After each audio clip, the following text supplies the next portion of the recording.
Nau mihi nui e ho mā, ki te whakarongo mai koutou, ki te rongopai a ihu karaiti mai I te puka a māka anō. Welcome back, friends. It's great to be with you for this, the 54th session of our road trip through the Gospel of Mark together. I'm Buckshot, speaking to you from Te Upoka or Te Ika, the head of the fish near Wellington in Aotearoa, New Zealand. If you're new to these presentations, I'd really like to encourage you to check out the earlier posts as they set out a lot of the background and direction of the story that means so much to us in God Squad. Now the last 6 sessions and the next 6 sessions are easy to take out of context as they are neat little packages of drama between various groups and Jesus, but they are all linked in an action-packed sequence of engagement over a very short space of time between what we call the Palm Sunday entry to Jerusalem and the Maundy Thursday Last Supper. Mark is telling a seamless story, so it is important that we listen to and grapple with its parts in the context of the overall whole narrative. Now, since Jesus has arrived in Jerusalem with all the fanfare of that event, there has been the cursing of a fig tree and lots of time spent in the temple, turning over tables and then engaging with each group of the religious and political elite of the day. This is no accident. Jesus has set out purposefully from Galilee to eventually arrive in this location to put these privileged elite on trial. Each group has taken the bait. So far, the chief priests and the scribes, the elders, the Pharisees and the Herodians have all questioned Jesus. And each of them is not really that much interested in what he is on about and what he is up to. They are more interested in trapping him so they can catch him out and then legally destroy him, as they have been wanting to do all the way back since chapter 3. Now these various groups are a collection of the literalist conservatives on one end through to the progressive liberals, the political hopefuls, both the pro-national political elite and those who have sold themselves out to the Roman occupiers, which is the Herodians. All these groups normally view each other with suspicion as they wrestle among themselves for control of Israel and its people. In this particular session we have now, we meet the Sadducees, and they are another group from within this elite. They are a small group of privileged, very wealthy folk who have no following at all amongst the general population of peasants and poor. At the proposed time of writing of Mark, around the mid-60s, the Sadducees were actually in decline. And before I read the text, we really need to understand that the Sadducees did not believe in the resurrection or afterlife at all. So this story is not a proof text for any sort of afterlife, but it is a not so clever trap laid by them for Jesus that exposes their wealth and their desire to maintain it. I'll explain more shortly. For now, here is the text we have. Mark chapter 12, verses 18 to 27. Then some Sadducees, who deny that there is a resurrection, came to him, and they put this question to him: Master, Moses prescribed for us that if a man's brother dies, leaving a wife but no child, the man must marry the widow to raise up children for his brother. Now there were 7 brothers. The first married a wife and then died, leaving no children. The second married the widow, and he too died, leaving no children. With the third it was the same, and none of the 7 left any children. Last of all, the woman died. Now at the resurrection, that they don't believe in, remember, when they rise again, whose wife will she be, since she had been married to all 7?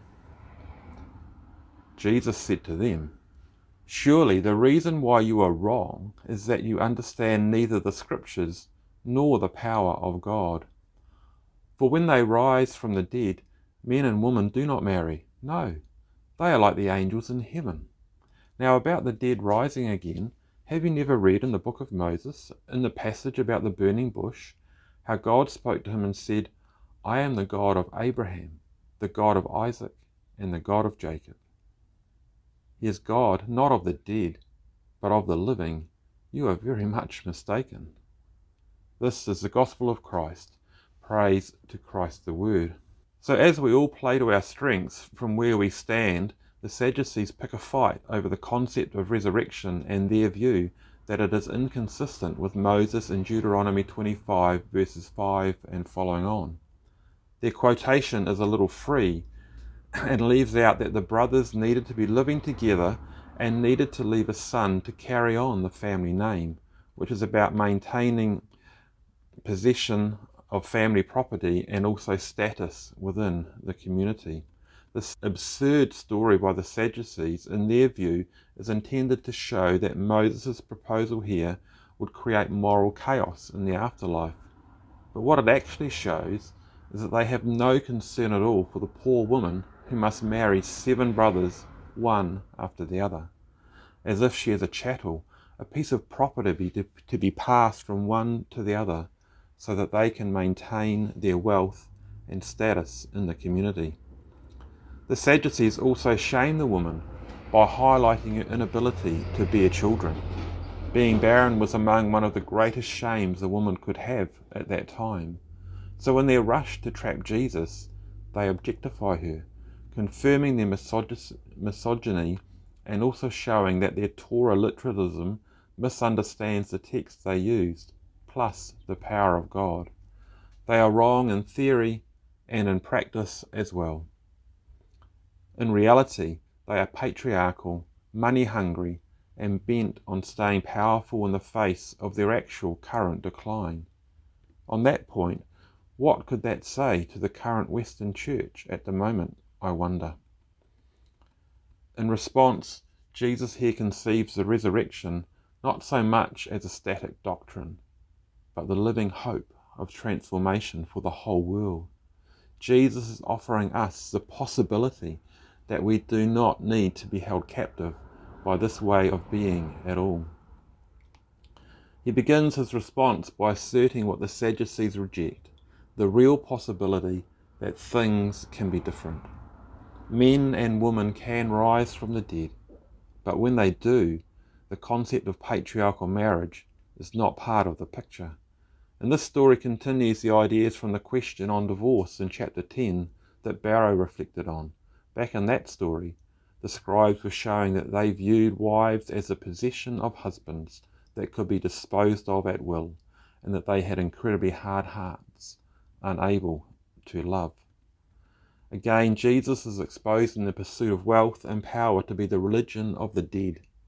In God's world, men and women no longer relate to each other in terms of patriarchal dominance and dependence, but rather as people who live in the loving presence of the living God, trusting in God's faithfulness to make a way through whatever difficulty we may be facing. This has to be not just good news, but great news for half of the world's population that are female, if not all of us, as male domination is toxic, both for women and men, and our children. These Sadducees and anyone who thinks like them are greatly mistaken, according to Jesus. Jesus is confronting in this moment the crude materialism of class succession as well, another name for the same sickness. This is another assault by Jesus on the ruling class as he seeks to tie them up in their hypocrisy on their turf in the temple. It is also an encounter that opens the door for liberation from the domination of power and class privilege. May we, the followers of Jesus, be bold and curious enough to go through that door and experience the kingdom of God. In the next session, a brave scribe who has watched this encounter puts another question to Jesus. Stay tuned as we continue to follow and unpack the story that Mark is telling about Jesus. In all these stories and encounters, Jesus is announcing that the kingdom of God is here now. It is available to all people, but especially to those who are loathed, lesser, and excluded by the powerful of the day.